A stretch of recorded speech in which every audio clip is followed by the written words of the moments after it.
Okay, so not getting enough sleep and a high enough quality of sleep can genuinely kind of ruin our lives in so many ways. It taints our relationships or our jobs and how well we're performing in our daily life and taking care of our kids and just our overall mood, our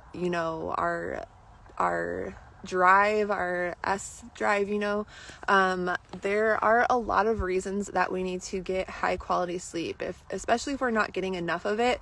But there are things that we're not taught on, how much control we actually have over this. And I wanted to talk about a few ways to improve this by far. And this is also, this world is but a dream. And this goes along with if you are trying to work more on your dream state while sleeping or traveling during sleep and so much more. This, the sleep cycle and hormonal imbalances are also a big thing. Not to mention the energies on Earth are shifting and things are shifting. Life's changing internally and externally around us. So there are things we need to do to adjust. And I wanted to talk about how much control we actually do have over this. We were not born into this world of artificial lighting and buildings and schedules and all that. We were actually born into that type of lifestyle, but by nature, humans originally were not. Before there was street lighting and buildings and all that, they had candlelight, right? And the sleep cycle was much, much different then. It just kind of organically, they slept in 4-hour sleep cycles, give or take. That is the average sleep cycle, 3.5 to 4.5 hours. But sometimes we need, the way our life is set up, we have to do 2 of those. And getting 8 hours of sleep is very healthy. And although many people are not able to do that, consecutively or 2 sleep cycles in a row.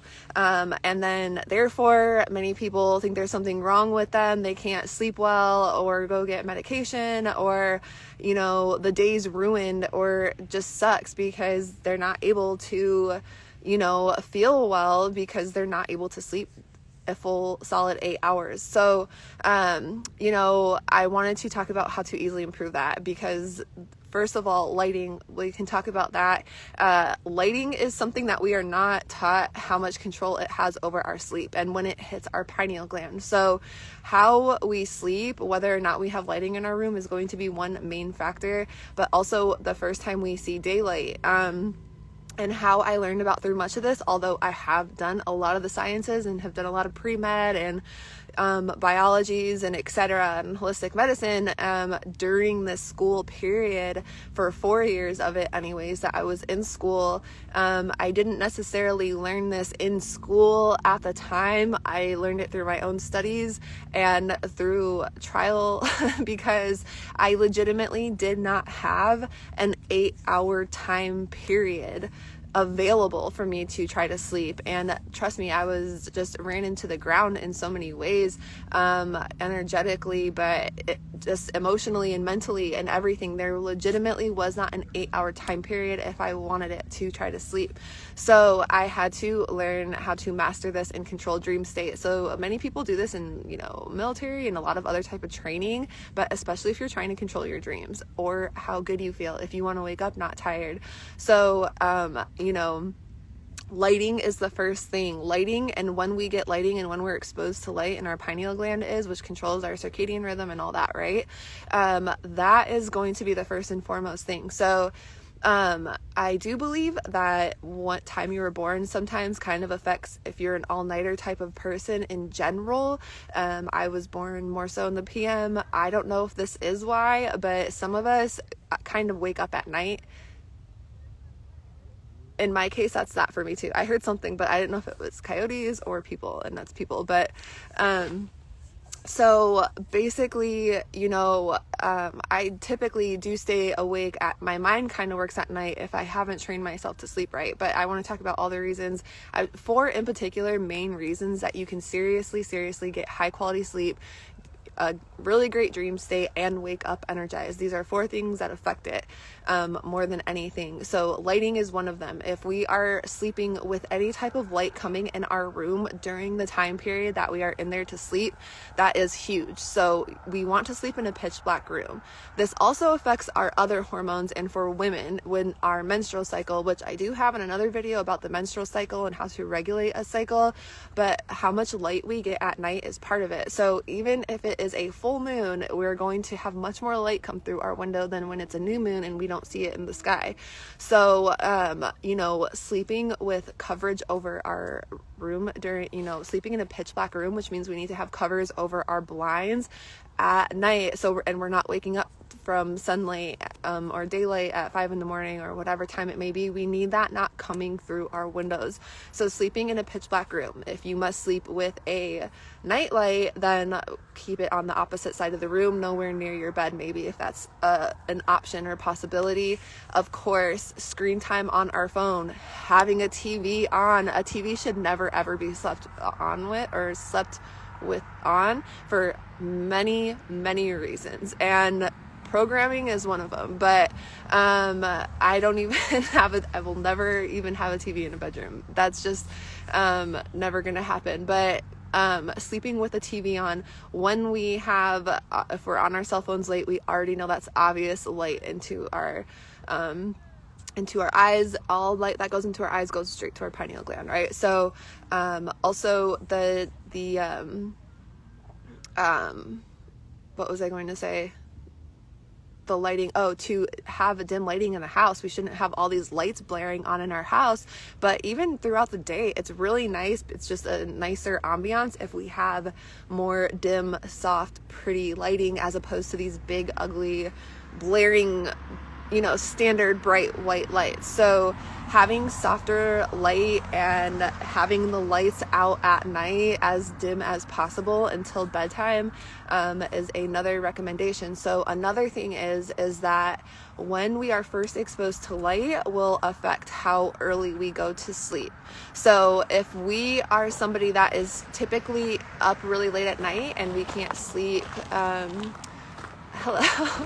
if we're somebody that's typically up really late at night and we can't go to bed, we probably didn't get sunlight or daylight until later in the afternoon, right? So if you are somebody that does want to get more sleep or go to sleep earlier, you will want to wake up earlier and expose yourself to daylight and sunlight earlier.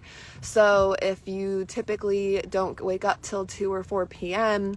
and you want to start, and then you're up all night and you want to start falling asleep earlier, you'll want to even set an alarm for 8, 9, 10 a.m. and walk outside and get daylight, because that will start training your body. So and your body will start going to sleep earlier. The earlier we expose ourselves to light, the earlier we will fall asleep. But we have to get ourselves in the habit of this. This is all about breaking and making habits. So our body will adjust to this. This is how our body is made. So the lighting is a big thing and ultimately controls our sleep overall.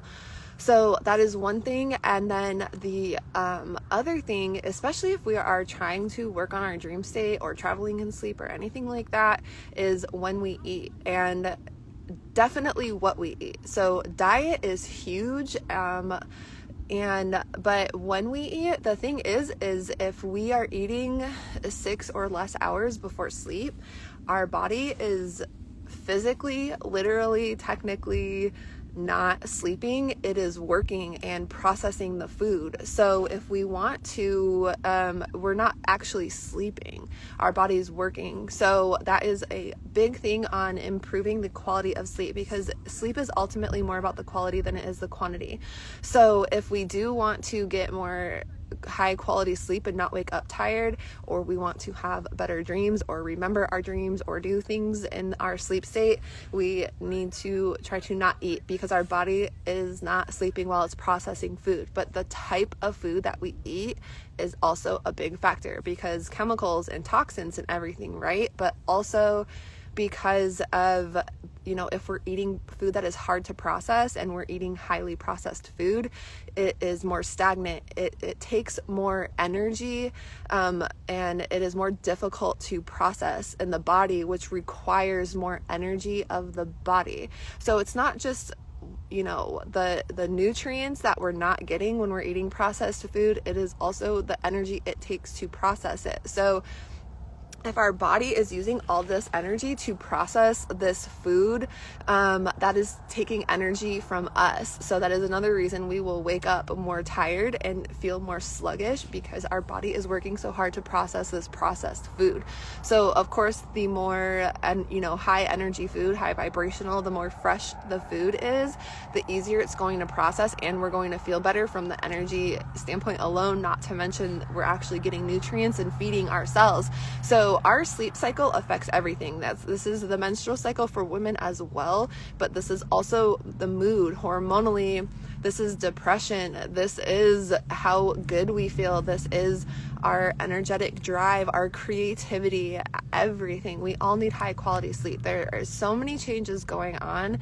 We have to be able to adjust to this stuff. So, there's just a few changes we can make. So just like the eating, it takes 21 days to either make a habit or break a habit. So if we are, that's a real thing. So if we are trying to get off caffeine, on somebody, I can tell you from somebody who had relied on, either prescription things and, ADHD or caffeine or anything like that, any type of energy supplements, throughout my entire life and through all this time period, I can tell you, until I quit taking it, I cannot tell you how much more energy I had. But it does take, you have to give yourself, which is a small amount of time in this life, a couple weeks. So 2 to 3 weeks. By the 21 day point, you will be happy and feel so much better without it. It's 21 days to make a habit or to break a habit.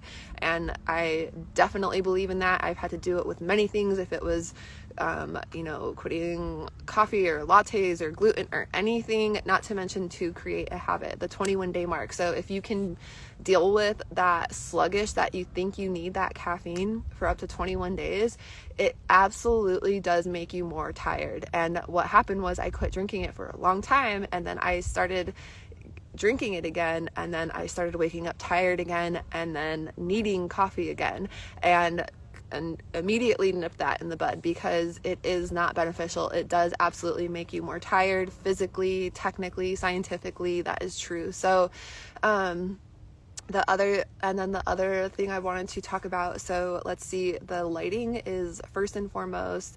The diet and not eating. If you can do 6 hours, not everybody can do that, or blood sugar or other reasons. Also, it doesn't feel good to it's hard to sleep when you're really hungry.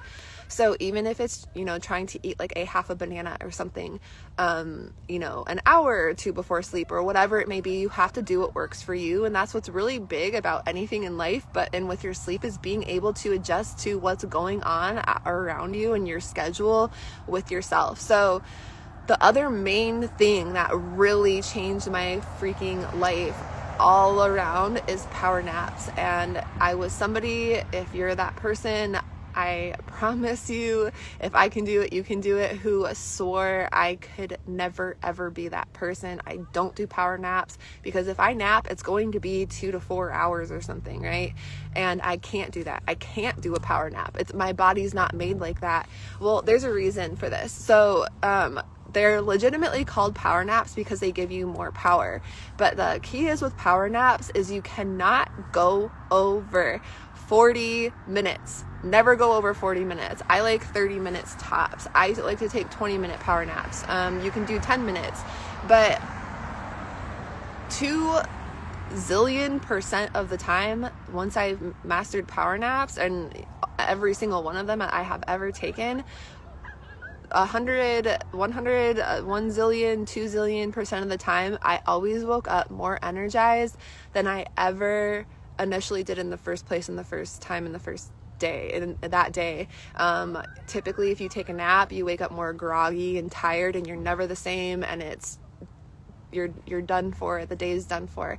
The key is to not go over 40 minutes. There is a reason. So within I'm calling the sleep cycle 4 hours. They're typically between 3.5 to 4.5. Everybody varies, but there are cycles within that sleep cycle. But so once you cross that point, you start going to another place. Now we need I think after 70 to 90 minutes is your REM sleep, if I remember. That's your dream state. So I know if I were to sleep for a 4-hour sleep cycle and then wake up and then go back to sleep for an hour and a half, I could not wake up. It was like detrimental to my body and soul. Physically couldn't do it. And there are a lot of reasons if you're woken up in between a sleep cycle, you cannot go over 40 minutes in a power nap. So what I would do, I don't even need an alarm. For many, many years, my body just does this naturally, is I would set an alarm for say 45 minutes or 50 minutes because I know I would only sleep for 20 minutes because I had to get used to falling asleep. So I would sleep, set it for 45 minutes because you're only going to sleep 30 of it or whatever it may be. I would trick myself into feeling like I was already sleeping, and then I would fall asleep. But what happens is when my alarm would go off or I would wake up, I would feel like I didn't really sleep during my power nap. It's kind of one of those, I just started falling asleep and now I have to get up feelings when you power nap, at least everyone I've ever had. However, you technically legitimately got the sleep that you needed, the rest that you needed, and that's how it works in the body. So once I would get up, I'd be like, man, and then I would get going and just I am far more energized than I ever was in the first place. So power naps are called power naps for a reason. They do give you more power. You cannot go over that time, and if I can do it, you can do it. Anybody can do it. So what I do recommend is if you are not somebody who can sleep 8 hours consecutively, and even if you can, people still need naps. Heart issues and other issues are common among men, and that is also due to sleep deprivation or simply not getting enough. But this is for everybody. It really takes a toll on the mental health, on the physical health, on the emotional health, and this affects our daily lives. So if you're not one who can sleep in 8 hours a day straight, there's nothing wrong with you. But doing a 4-hour sleep cycle and then utilizing that time instead of stressing on not being able to fall back asleep, you can utilize that time and then either get another 4-hour sleep cycle of sleep throughout some point of the day, or take 2 power naps or 1 power nap. And that is what I did. I was only able to sleep 4-hour cycles that I had enough time for years, and then I would do a power nap or 2. I legitimately could kick back and lay in a car and fall asleep for 10 minutes and wake back up and go back to class like it was nothing, and I would be fine. It's an adjustment, but I know not everybody's in that particular schedule, but you still need the sleep. So the other thing I want to note in here too is that a bedroom, I believe, is for sleeping and the other stuff, the fun stuff. So anything else in the room, objects in the room hold energy. Entities can attach to them. I highly recommend having a clean room for energetic purposes, but also for if there are other, weird energies that you feel are in your room or disrupting your sleep. If you have your grandpa's thing from World War II or whatever it may be, just know that entities and energies attach to objects. So, I highly recommend having a simple, clean room. I was always, ADHD, etc. Highly like that. So having a not messy room was not really ever a thing for me. This will affect the quality of sleep. So if you have a messy room and weird objects or old objects that remind you of your ex, or things that energies have attached to from families or from a friend, objects, people, you can be gifted an object that energies and entities attached to. So you want to get rid of anything in your room that is not very simple and has to do with sleep, or that you don't need in there, basically. So that is another way to improve the quality of sleep and to not be messed with in ways like that. You either want to get rid of it entirely or remove it from your room, but the bedroom should be for sleep and for the other stuff. So lighting, diet, but how soon you eat before sleep is big. What is in your bedroom, and how clean it is, and you can set yourself up for success with sleep when you are going to sleep with a good intention. And the last thing I want to suggest is every single night before sleep, I recommend this to every single person that I ever work on with, is to release and give anything that you took on from the day, any energies, any stress that you were holding on to, is to give it to God before sleep, or release it to the universe, whatever you want to do with it. Release it from yourself before sleep every single night. So I take this, you can legitimately picture a hand coming down and you placing it in there and it going up. You can just give it from your heart to whatever you believe in, but release it from yourself before sleep every single night, because the intentions that we go to sleep with, the things that we're carrying and holding on to the day, stay with us into the following day. So you want to release that before sleep every night. So lighting first and foremost, diet and when we eat, objects and entities in the room, releasing what is not ours, energies that are not ours, stress that we don't need to be holding on to. And I know there was something else that power naps. Power naps are godsend. I don't care if you do sleep 8 hours straight a night or you sleep in 4-hour intervals. There's nothing wrong with you. We just were not made to, with all this artificial lighting, our bodies have, we have to adjust to what makes sense for us. And power naps are really, really beneficial. No matter how much sleep you get, they are healthy, because sleep is healthy for us. So quality of sleep comes before quantity, but we also can have more sleep when we are able to control this. This is all up to us. We actually do have control of our sleep. We just need to work around with it and see what works for us. But these are a few things that you can implement to help improve the quality of sleep and wake up feeling so much more energized and healthy. If you implement these things into your daily life, you will notice a change. It just takes time to adjust. So up to a few weeks tops, but long term, this is a real investment. It is a lifestyle change to improve how you overall look, how you feel, how you act, how your mood in your relationships. This is your hormones, both men and female, and your sex drive and everything else that goes along with it. So I think that is going to be it for today. I'm going to head in. I hope this video helped on sleep, and I will catch you guys later.